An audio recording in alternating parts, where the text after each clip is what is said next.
menghadapi apa yang terjadi akhir-akhir ini. Yang pertama,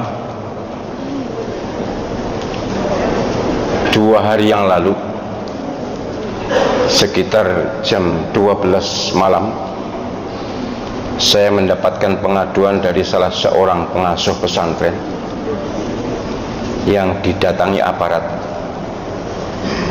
untuk semua santrinya dilakukan rapid test, apa namanya, rapid test atau swab ya, pokoknya dilakukan cek kesehatan jam 12 malam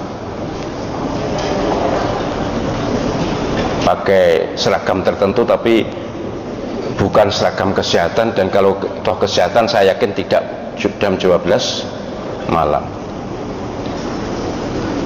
Tanya kepada saya bagaimana, tolak dengan tegas, tolak.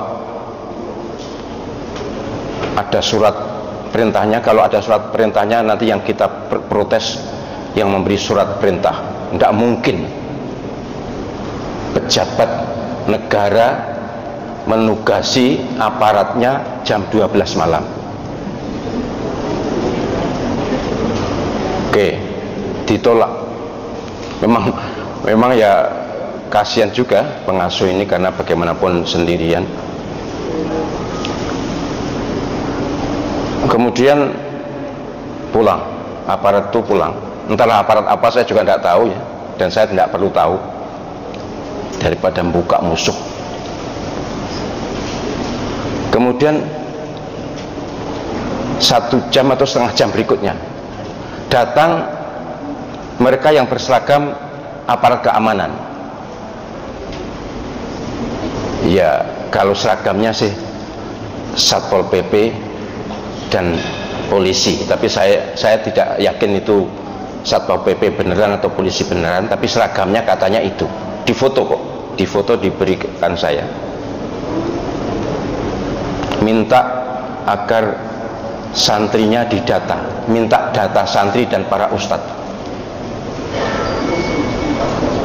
Saya lebih geram ya.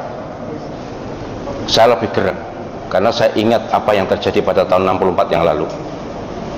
Ingat betul betapa ayah saya digerebek jam 10 malam. Sudah pernah saya ceritakan di sini. Minta daftar nama ustadz dan santri. Saya bilang tolak, jangan berikan. Marah-marah.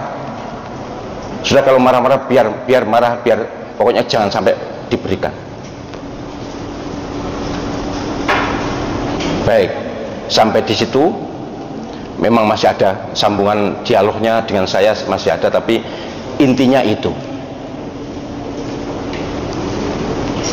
Melalui YouTube ini kepada semua pengasuh pesantren di seluruh Indonesia, saya sebagai sekretaris pembina YP3I, Yayasan Penguatan Peran Pesantren seluruh Indonesia, saya serukan kepada seluruh pesantren di seluruh Indonesia, para pengasuhnya, tolong waspada, sejarah akan berulang. Ini yang terjadi pada tahun 64 yang lalu. Saya masih kecil, tapi saya sudah beneh lah, sudah beneh, umur 10 tahun kok. Katanya ayah saya tahun 48 juga terjadi seperti itu. Bahkan kalau penjenengan membaca buku Banjir Darah akan bisa membaca betapa luar biasanya.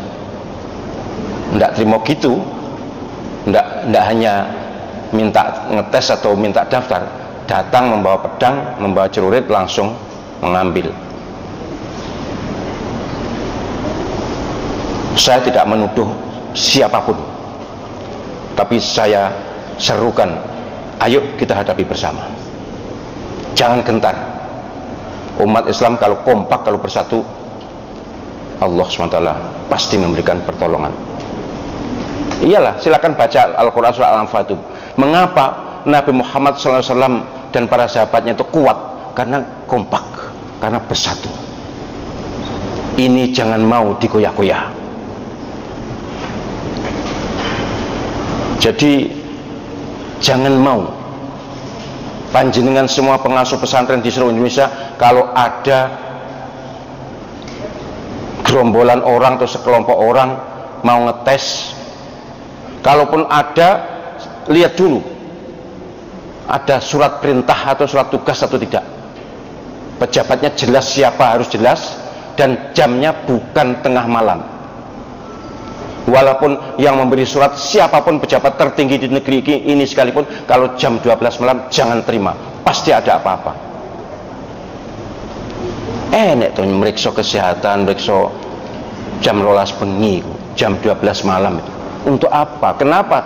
Ada apa kalau siang? Pokoknya kalau ada modus atau apapun ya, pokoknya ngetes itu, meriksa itu, memang sekarang eranya seperti ini kan, ada alasan untuk itu kan. Kemudian minta daftar, nggak usah diberi, apapun alasannya. Kalau memang benar-benar minta, surat tugasnya mana? Tapi penjenengan seluruh pengasuh pesantren ada hak otonomi untuk tidak memberi. Ini hak pribadi atau hak lembaga yang penjenengan kelola. Tidak ada kewajiban penjenengan menyerahkan daftar nama santri, daftar nama ustadz, tidak ada. Tidak ada kewajiban, undang-undang juga tidak ada. Waspadalah, kita harus siaga, tidak akan menyerang siapapun. Kita tidak akan menyerang siapapun, tapi kalau mereka jual, kita borong. Kalau mereka datang, tergantung apa maunya. Kalau datang baik-baik, ya kita terima baik-baik. Tapi kalau datang ada hal-hal yang mencurigakan, sejarah akan berulang. Jadi seruan saya sebagai sekretaris Dewan Pembina Yayasan Penguatan Peran Pesantren Seluruh Indonesia, jangan pernah ada pengasuh pesantren yang terpengaruh dengan bujuk rayu kelompok orang yang tidak jelas, atau kalaupun jelas tapi tujuannya mencurigakan. Sekarang ini kita harus lebih berhati-hati. Ini terjadi, benar terjadi, bukan khayalan, benar terjadi. Saya ada fotonya. Nggak boleh malam-malam mendatangi pesantren untuk melakukan, ini bunyinya swab gratis katanya. Swab gratis, swab itu mahal kok, gratis teko bengi-bengi loh. Masuk penyenal lalu terus percaya, wah mumpung gratis, masuk ngono ta? Jangan. Walaupun gratis tapi tidak, kita tidak ada perlunya untuk swab, tidak ada perlunya untuk tes apapun.